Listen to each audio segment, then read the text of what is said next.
سلام خوبی دوستان. امروز هم دو تا گیر بوکس داریم، یکی 300 MVM 315 و گیر بوکس XU7. نقطه ضعف گیر بوکس XU7 یکی محک‌هاشونه که از اینجا خورده میشن، اینا با اصلاح جوش و یا اینکه تعویض درست میشه و یه عیبی که دیگه داره اندهات قارچ صدا کرد، مشکل از آلومینیومیه، باید تعویض بشه. با تعویض این قطعه مشکل قارچ و قوش دنده حل میشه.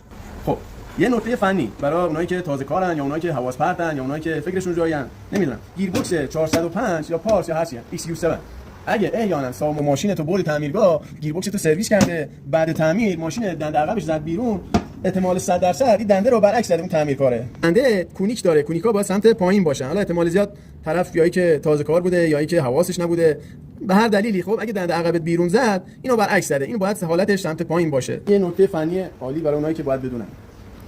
بعد گیر بوکس 315 که ضعفش همین بولبرینگ‌های ورودیشه، بولبرینگ‌های شافت ورودیشه و یه ضعف دیگه هم که داره، خود شافتا بولبرینگ‌های سوزنیشون زود به زود خراب میشن. بقیه‌اش اوکیه، بقیه گیر بوکس عالیه، خوبه. فقط تنها ضعفی که داره بولبرینگ‌های شافت ورودی و ساچمه‌های سوزنیشه.